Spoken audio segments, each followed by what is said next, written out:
Muito bem, queridos irmãos, caros amigos, a paz do Senhor. Neste momento, antes de começarmos a nossa live, quero convidar algumas pessoas, certo, aqui, para nós iniciarmos a nossa live, tá certo? Só um pouquinho, por favor. Deixe-me ver. Convidar aqui algumas pessoas. E logo estaremos iniciando a nossa live, tá certo? Só um pouquinho, por favor.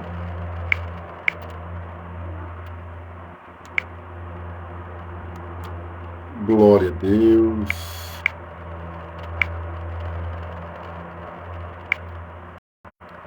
Vamos lá.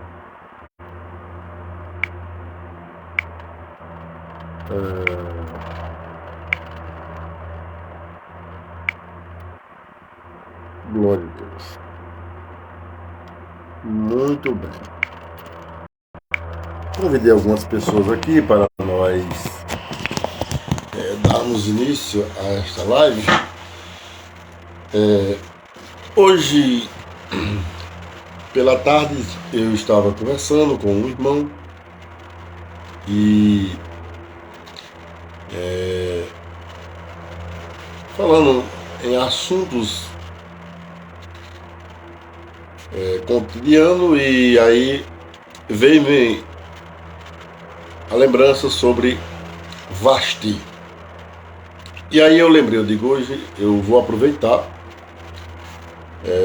vou fazer uma live sobre a história de Vasti.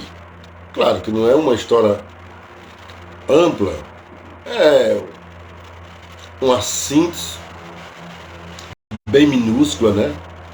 Mas que acredito que trará um grande proveito para a nossa vida espiritual, para a nossa vida de caráter. Então eu quero ler aqui um texto muito importante que se encontra justamente no livro de Esther. Esther, esse livro histórico, certo? Um livro com alguns capítulos. Parece que é um livro. Irmão Laed. Boa noite, meu irmão. Pai do Senhor, Deus abençoe sua vida, a vida da sua família aí, a irmã Usa, suas filhas. Deus abençoe, viu? Um abraço. E aproveitar o ensejo, apareça por aqui, né? Venha passar um dia aqui conosco, com sua família.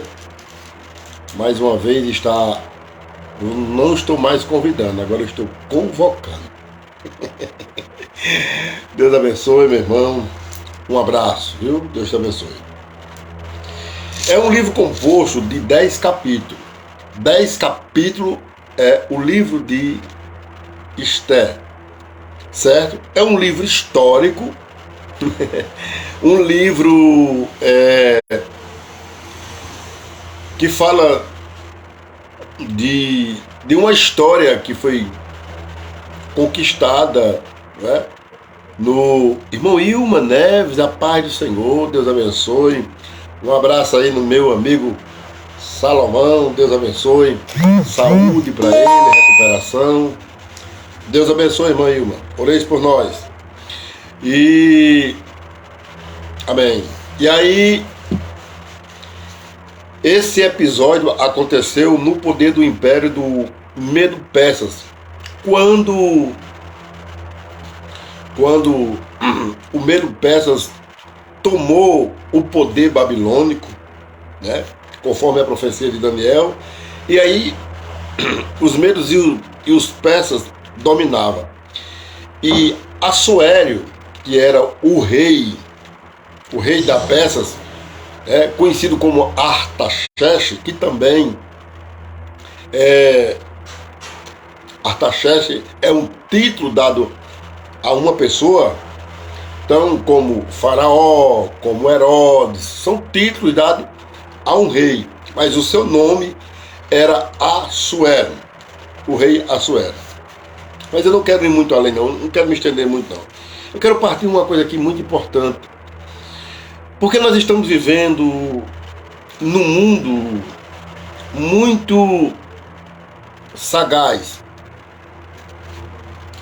João, escrevendo em sua epístola, no capítulo 5, verso 19, João diz assim: o mundo jaze no maligno. Ah, meu pastor Osto, o presbítero Osto Pinto, da cidade de Viçosa, meu pastor, meu amigo, meu primo, meu irmão. Deus abençoe sua vida, a vida da sua família, a paz do Senhor, certo? E oreis por nós. Deus abençoe a vida de vocês. Amém? E que Deus recupere a sua saúde mais rápido possível, né? Você me falou hoje que fez uma cirurgia, né? E está se recuperando. Vai dar tudo certo em nome de Jesus, tá certo? Já está dando certo. Retornando aqui, eu sou uma pessoa que tento, quando eu hoje prego a palavra, eu acho que eu prego mais ensinando, porque eu tenho entendido que o ensinamento nos abre mais o entendimento. Quando nós somos novos convertidos, principalmente nascidos na igreja pentecostal, Ronaldo Moura, paz do Senhor, meu amado, Deus abençoe aí, hein? Eu estou aí trabalhando aí na Coab, né? Trabalho aí na PECOM, próximo à sua residência aí na Coab, né? Deus abençoe, um abraço, fica com Deus, viu? Então, meu amado, principalmente nós, quando nasce no Evangelho e que nasce na fé em uma igreja pentecostal, a gente se entendia que a palavra boa era aquela que a gente pregava, né? Só gritando, né? Só batendo o pé, mas depois, né? Deus vai nos dando experiência, mais sabedoria, e a gente vai entendendo que a palavra mais eficaz e que não deixa de conter o poder é aquela que, né, que o nosso entendimento consegue absorvê-la, né, tem mais clara evidência, né? Então a gente tem uma capacidade de entender melhor a palavra. Então isso muda um pouco a nossa história. Observe que o que faz nós crescer na graça e no conhecimento, né? No conhecimento que faz nós crescer é o ensinamento. Na graça é a oração, né? É uma vida, né, de comunhão com Deus, no jejum, na oração e por aí vai. Mas no conhecimento, pode observar que nós temos mais facilidade de aprender em uma escola bíblica do que mesmo em um culto muito festivo. Por quê? Porque a escola bíblica, ela é detalhista, né? Ela é uma teologia boa, sistemática, né? De forma simples, claro, ou seja, resumida, mas que abre o nosso entendimento, né? E eu aconselho muito aos irmãos, vão para a escola bíblica, né? E aí eu comecei a entender, irmão Joel Carlos, paz do Senhor, Deus abençoe, meu irmão. Um abraço aí para você, irmã Livinha e os filhos. E eu comecei a entender isso, a necessidade de nós aprendermos. Eu tenho aprendido muito, né? Sou pentecostal, creio nos dons, isso é inquestionável. Porém, eu tenho entendido que uma mensagem com mais esclarecimento, com mais nitidez aos ouvidos daqueles que nos escutam, tem uma facilidade de ele, né, ou de ela, né, absorver a palavra com mais entendimento. Então, voltando aqui para Esther, deixando as minhas introduções, vejamos aqui, para o livro de Esther. Olha aqui o capítulo 1 e o verso 10 diz assim: ao sétimo dia, estando já o coração do rei alegre do vinho, mandou a Naamã, a Bista, a Arbona, Bictá, Abitá, Zetá e Carcas, os 7 eunucos que serviam na presença do rei Assuério, que introduzisse à presença do rei a rainha Vasti com a coroa real, para mostrar aos povos e aos príncipes a formosura dela, pois ela era em extremo formosa, né? Pois era em extremo formosa. Porém a rainha Vasti recusou vir por intermédio dos eunucos, segundo a palavra do rei, pelo que o rei muito se enfureceu e se inflamou a ira. Preste atenção. Ontem, antes de entrar nesse texto, ontem eu tive a felicidade de participar de uma cerimônia de casamento. Eu não fui o responsável para conduzir a cerimônia, mas fui convidado para trazer uma palavra dentro da cerimônia. E dentro da cerimônia, a gente tem que usar a palavra de Deus como um modelo de vida aonde nós estejamos ou que iremos fazer. A Bíblia é um modelo de vida, deve ser um modelo de vida para nós. Então, olha que coisa interessante. E eu dizia ontem o seguinte, né, aconselhando o casal e, né, passando um pouco de experiência, que já vai fazer 26 anos que eu sou casado, então a gente tem uma certa experiência. E aí, dentro dessa palavra, eu dizia que nós que somos cristãos, nós não temos que seguir provérbios mundanos. Nós temos que seguir a Bíblia como o sistema da nossa vida. Meu amigo Raimundo Lopes, meu amigo vereador ali da cidade de Viçosa, um abraço, meu colega, Deus abençoe sua vida e a vida da sua família, viu? Um abraço, fica com Deus. Então, meu amado, eu dando esta palavra na cerimônia de casamento que ontem foi realizada, eu dizia, nós não podemos tomar provérbios do mundo para a nossa vida cotidiana. Não podemos fazer isso. Nós temos que ter como regra de fé a Bíblia. A Bíblia deve ser a nossa regra de fé. É necessário que nós entendamos isso. Nós não vamos ser, Deus não irá julgar o ser humano pelos ditos do homem, pelo que o homem acha, pelo que o homem quer, pelo que o homem pensa. O ser humano será julgado pelo que Deus falou e determinou. E é isso e com isso que devemos nos preocupar. Irmão Francione, a paz do Senhor, meu amado, ali em São Rafael, se eu não estiver enganado, acredito que você ainda mora por lá. Deus abençoe a sua vida e a vida da sua família. Então, queridos irmãos, dando eu aquela palavra, citava, estamos vivendo em um mundo que se é ensinado assim, que a mulher, ela é um ser independente, né? Que ninguém, né? Que a mulher, né? Ela tem o seu emprego, ela é independente. E não é assim que a Bíblia ensina. A mulher não é escrava do homem, isso é fato. O que a mulher tem é seus deveres. O que nós homens temos são deveres. Direitos são iguais, deveres são diferentes. Certo? Os nossos filhos têm os mesmos direitos como nós que somos pais, mas eles têm deveres diferentes de nós. Os deveres dos nossos filhos é ser submisso a nós. O dever, os nossos deveres, nós que somos filhos, obedecer aos nossos pais, são deveres.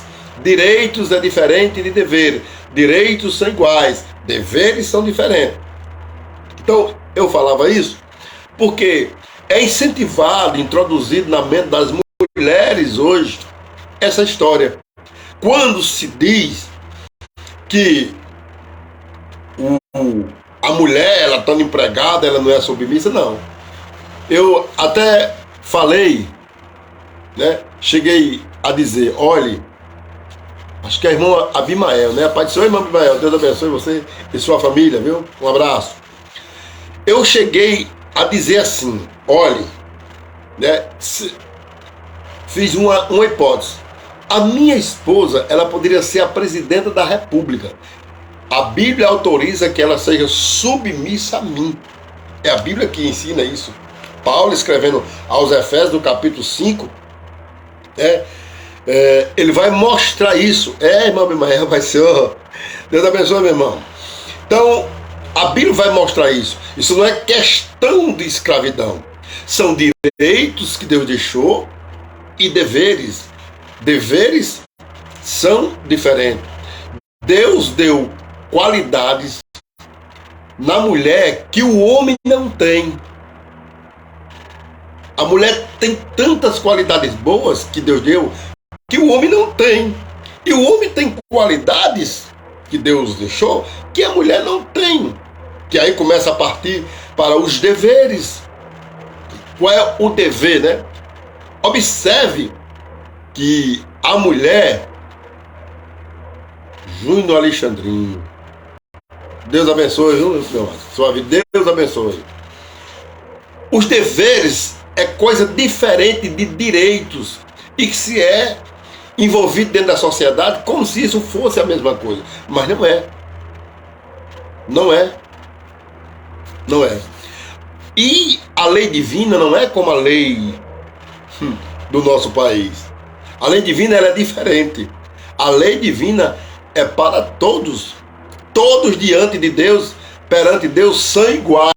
Não é a lei humana que cria essa frase tão exuberante e sabemos que não existe. Mas diante de Deus, sim. Todos somos iguais diante de Deus. Isso é fato. Certo? Então, observe bem. Quando nós casamos, eu, né, minha mulher, eu tenho conta a prestar com ela e ela comigo.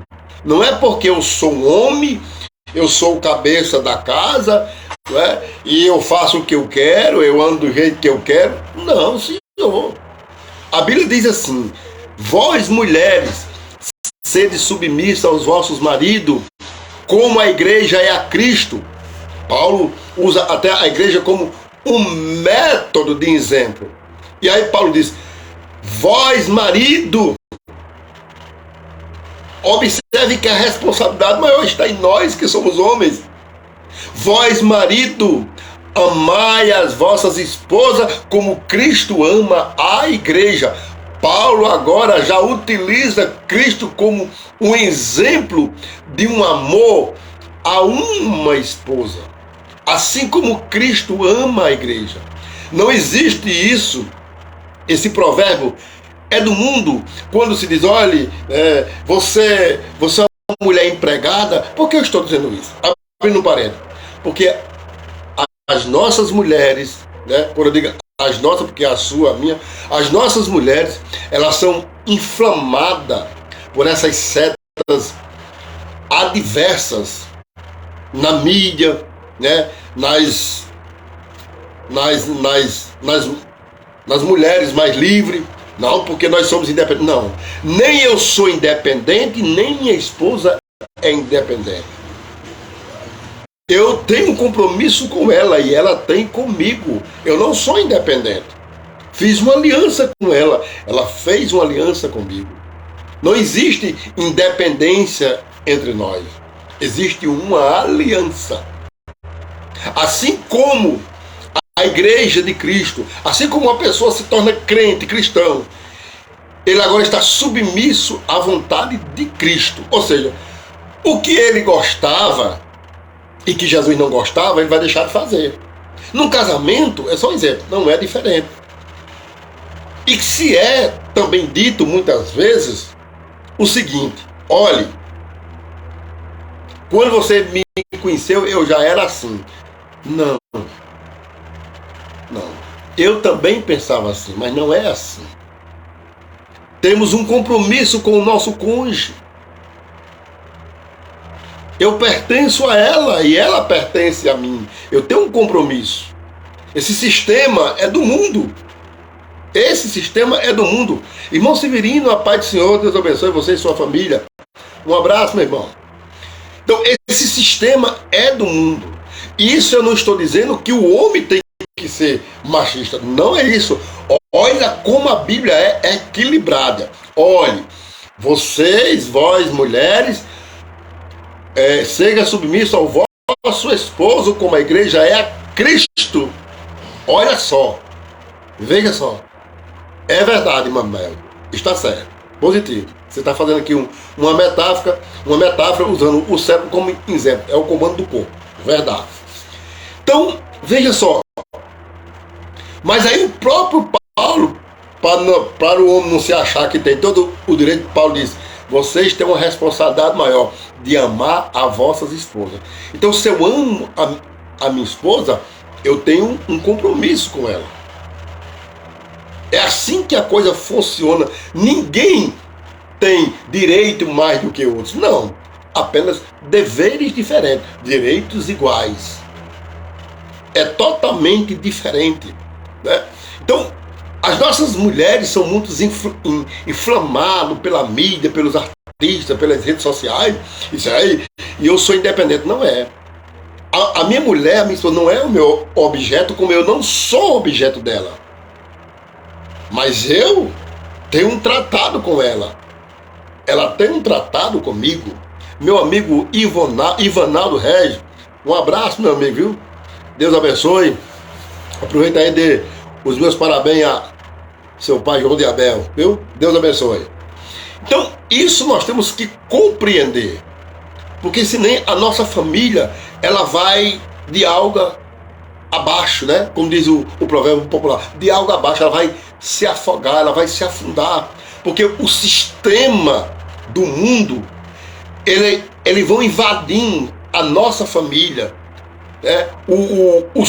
Os tempos modernos, né? Que se acha, cada pessoa se acha independente. Não, quando nós fazemos uma aliança com alguém, nós não somos independentes, nós estamos aliançados com aquela pessoa. Então, eu quis trazer esse texto de Vasti, porque Vasti, ela foi uma mulher sábia. Se você estudar todos os 10 capítulos de Esther, né, você vai entender, né? E aí você vai... Alguns crentes que lê a Bíblia vai dizer: não, mas era plano de Deus. Não era, o plano de Deus não era desse tipo. Agora Deus aproveitou o ensejo e trabalhou em cima do que aconteceu. Certo? Agora, deixa eu explicar uma coisa. A Vasti, ela era a rainha, a esposa do rei Assuero, o rei da Pérsia, que dominava desde a China à África, desde a Índia, né, até a África. Né? Então, o continente, ele, né, dominava o continente asiático até ao continente africano. Era um império poderoso, pequeno, mas poderoso. Porém, ele, diante dos seus convidados, né, os seus convidados de alto nome, passou 108 dias com ele lá, né, ele mostrando o seu reinado, né, se exoberando, se orgulhando do seu reinado, né, do seu poderio. E aí resolveu fazer um banquete, não foi a memória, 7 dias de festa, né? E o vinho é uma das bebidas principais né, dos reis. E eles, muito alegres, né? 7 dias de festa, o seu coração já estava embriagado, muito alegre, né? A Bíblia fala que o seu coração estava alegre. E ele resolveu querer exibir a sua esposa diante dos demais que estavam ali na festa. Bêbado. Certo? Estavam embriagados. E ele queria usar a sua mulher como um modelo de lascívia. Ou seja, como um símbolo da sexualidade, a coisa mais linda do mundo. Vamos usar essa palavra um pouco extrema. Então ele diz, diga a Vasti, né? Ele convida os seus eunucos aqui, os nomes que eu li, é tão difícil até, e diga a ela que compareça aqui, bota a coroa de rainha, venha para cá, eu quero que ela, né, venha para cá e desfile aqui diante dos meus convidados, porque eu quero que ela mostre a beleza que ela tem, a formosura que ela é, uma mulher que chama a atenção. Provavelmente a Bíblia não diz isso, né? Mas quero entender que a rainha Esther se sentiu ofendida, desrespeitada, porque ela seria um objeto de cobiça. E ela recusou a palavra do rei. Uma mulher sábia. Uma mulher sábia. E aí você pode dizer, irmão Genildo, mas se você olhar o texto, você vai ver que a estrutura familiar dela acabou, ela perdeu o reinado. Ela perdeu o reinado, mas não perdeu o caráter. É isso que as pessoas precisam entender. Olhe, o que vai ser julgado na nossa vida não é o nosso corpo físico, que com o tempo vai se deteriorando, vai encolhendo, vai perdendo cabelo, não é o meu caso, né? Mas vai perdendo o cabelo, a pele vai enrugando. Nós vamos passando aos poucos dias aqui na terra, e o nosso corpo sofrido pelo calor, pelo sol, pelo sofrimento, pela temperatura, e por aí vai, pelos problemas, e por aí vai. Mas o nosso caráter, ele tem que ficar. O nosso caráter, ele precisa ficar. A mulher sábia edifica a casa, a tola destrói. Mas Esther perdeu a família. Esther perdeu a família pela incompetência do seu esposo, a atitude machista dele e vergonhosa. Se ele a amasse, teria respeitado. Ele convida ela para que ela se ponha como um objeto, né, de lascívia, de cobiça para os bêbados que ali estavam com ele. Esther disse, não, sou a rainha, mas tenho caráter. Tenho caráter. O que eu trago para nós é que por mais que nós sejamos liberados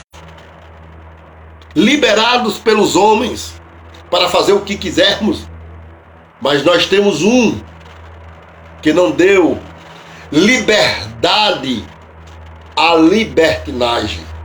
Deus não liberou, não deu liberdade, ou seja, ele não concorda.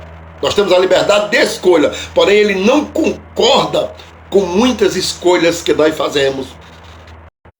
Ele deixou liberado, mas não vai concordar com aquilo que transgride a nossa comunhão com ele. Esther é um exemplo de mulher. Ela perdeu o reinado, mas não perdeu o caráter. Ela foi ofendida pelo seu marido com essa atitude machista e uma atitude, né, de pessoas que não têm caráter. Chamar a mulher à presença de vários bêbados porque ela era uma mulher formosa, e a palavra formosa vem num contexto completo, bonita e com atributos que chamaria a atenção daqueles que estavam juntamente com o Senhor Assuério. Veja que coisa, isso tem que refletir na nossa vida. Às vezes, não, eu vou para lá porque minha mulher não se importa, e tem mulher, minha mulher não liga, e quando a gente cuida, o nosso caráter vai se afundando diante da sociedade. Da mesma feita é a mulher quando o esposo deixa ela ficar muito liberada. Não, meu esposo não liga, ele concorda. E quando se cuida, o seu caráter vai ficando vai ficando mal visto diante da sociedade. Gente, a gente pensa que as pessoas não falam da gente por detrás das paredes. Não se confunda. É possível que muitas pessoas até concordem com as minhas atitudes que estejam erradas dentro da sociedade, mas por trás das paredes, alguém vai dizer: você viu o comportamento de Genildo? Olha o comportamento dele. Você viu como é que ele se comporta? Ele vai lá, ele vai para... Eu vou só citar um exemplo aqui, né? Mas Giovana, Pai do Senhor, meu pastor, Deus abençoe, viu? Eu vou só citar um exemplo. Você viu como é que Genildo se comporta? Ele vai para uma academia, chegando lá, ele fica olhando para as mulheres. E lá, você viu? Aqui não é um comportamento de um cristão. Estou citando um exemplo, né? Aí alguém chega e diz: mas Genildo, você aqui não. Minha mulher concorda demais, ela quer que eu fique malhado, ela quer que eu fique bonito. Minha mulher concorda. E o meu caráter, onde fica? Eu estou citando um exemplo aqui, não estou dizendo que todos que vão para uma academia vai com essa função. Estou citando só um exemplo aqui, tá certo? É só um exemplo. Da mesma feita, uma mulher, não, mas meu esposo concorda. Gente, a gente precisa entender, né? Abrindo outro parênteses, não estou aqui também dizendo que quem faz a academia está errado, estou citando só um exemplo, né? Então, veja só as coisas, né? A minha mulher liberou, eu posso ir para onde eu quero, eu posso andar com quem eu quero, né? Não tem importância se eu ando só, né? Vou para cima e vou para baixo com as mulheres, ela nem liga. Minha mulher aceitou mais o meu caráter. Eu aceitei a minha mulher fazer o caráter. E o caráter dela? Vasti, ela disse: não, eu perdo a coroa, mas não perdo o meu caráter. Eu não perdo o meu caráter. Olha, irmãos, amigos, é justamente isso aí que Deus vai contar na nossa vida. Para encerrarmos, Paulo escrevendo aos Gálatas, capítulo de número 5, versículo de número 22 a seguir, Paulo fala sobre os frutos do Espírito. O que é os frutos do Espírito? É um caráter, né? É um novo nascimento, onde o nosso caráter se enquadra dentro do caráter de Cristo. Você está compreendendo isso? Paulo deixa isso muito claro. O nosso caráter tem que se enquadrar dentro do caráter de Cristo. O novo nascimento tem esse poder de nos colocar, de nos enquadrar dentro do caráter de Cristo. Isso é fato. A rainha Vasti, ela perdeu a coroa, mas não perdeu a dignidade, o seu respeito. Ela não serviu de objeto, né, de lascívia, de cobiça, só porque o seu marido machista queria. E aí nós vamos ver o desenrolar da história, que ele, por perder Vasti, acabou casando com Esther, mas o comportamento dele já mudou, porque ele teve um grande prejuízo pela sua atitude. Perdeu a sua esposa por um posicionamento machista. Essa é a palavra, isso eu posso dizer que é machismo, né? Mas Esther não, preferiu perder a coroa, o seu reinado ao lado de Assuero, mas não perdeu o seu caráter. E é isso que Deus exige de nós diante de um mundo tão perdido, de um sistema tão terrível do pecado, tão terrível. Tem pessoas que vivem uma vida livre, leve e solta, né? Eu quero respeitar isso, eu estou apenas citando um exemplo, e às vezes se sente tão abençoado, mas às vezes troca o seu caráter por tantas coisas que passa. Essa é a verdade. A nossa vida aqui, ela é passageira. Ela é passageira. Não precisa a gente meditar muito. Só basta nós Ser convicto disso. A nossa vida aqui é passageira.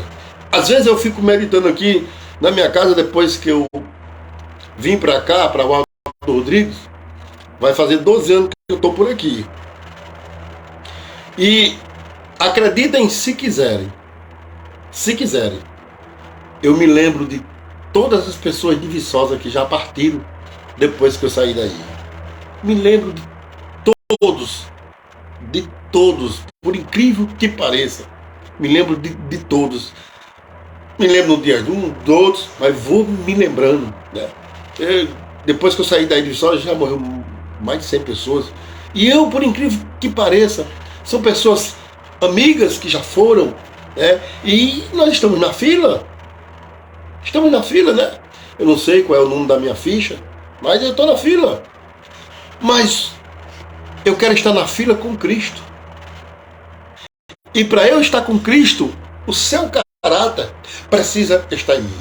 Para fechar aqui essa mensagem, espero que Deus esteja falando com você, pela sua palavra, né? Pela sua palavra. Você está me vendo, mas a palavra é de Deus.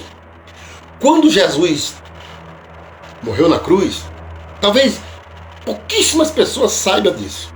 Quando Jesus morreu na cruz, todos vocês conhecem essa história de cós salteado. Mas uma coisa que por trás disso poucas pessoas sabem. Quando Jesus morreu na cruz, que Deus o abandonou, pode observar, Jesus expressa isso com muita clareza. Deus meu, por que me desamparaste? Todos nós conhecemos essa história. Sabe por que Jesus foi abandonado por Deus? Talvez você não saiba. É porque quando Jesus recebeu a nossa culpa, Deus o abandonou. Quando Deus olha para Jesus, Ele vê você, Ele vê eu, Ele vê toda a qualidade de práticas perversas que Jesus levou sobre si. Ele não praticou nenhuma, mas levou sobre si a minha culpa, a sua culpa. E por esse momento, por Deus não ter conectado com o pecado, o abandonou até que a obra fosse concluída. Isaías diz que por um momento te deixarei, por um momento te desampararei, depois te recolherei. Ou seja, depois eu voltar, quando você consumir a obra, eu me volto para você. Quando Jesus disse, recebeu, que disse, Pai, tudo está consumado. Que foi para isso que Jesus veio. Agora mudou. Tá ouvindo, meu amigo Vanaldo? Agora mudou. Agora Deus precisa ver Jesus em nós. E ai de nós, se Deus não estiver vendo Jesus em nós. É isso.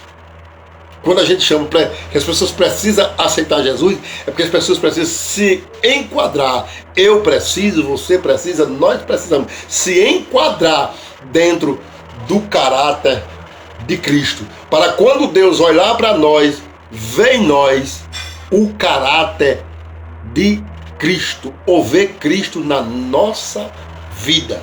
Não quer dizer que nós não somos pecadores, somos, mas porém com o caráter de Cristo, se desviando do mal, né? Se desviando do mal. Jó tinha o caráter de Deus na sua vida.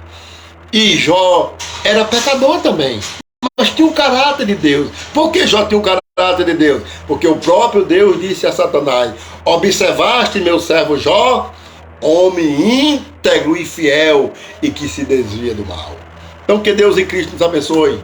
Muito obrigado ao meu amigo Vanaldo, meu cunhado Laédio, né, irmão Gilvan, irmão Abimael, irmã Ilma, todos que passaram por aí. Fique com essa palavra. Fique. Nós podemos perder tudo nessa vida. O que nós não podemos perder é o nosso caráter. Jesus disse, de que adianta ganhar o mundo inteiro e perder a alma? Que Deus em Cristo nos abençoe. Quero orar agradecendo a Deus. Muito obrigado pela vossa paciência. Deus em Cristo nos abençoe. Senhor, meu Deus, meu Pai, nós queremos te agradecer neste momento pela vida daqueles que nos escutaram, Senhor. Pelas suas famílias, esposas, filhos, parentes. Pai, abençoa de uma forma grande. Que essa palavra, que o teu Espírito Santo, aquele que misericordiosamente é responsável para convencer o pecador, somente ele é capaz para isso. Que ele trabalhe no coração desses que nos ouviram, que ainda falta realmente se conectar com a tua palavra. Pai, eu oro assim, te agradeço, em nome de Jesus. Amém. Que Deus nos abençoe. Um abraço para todos.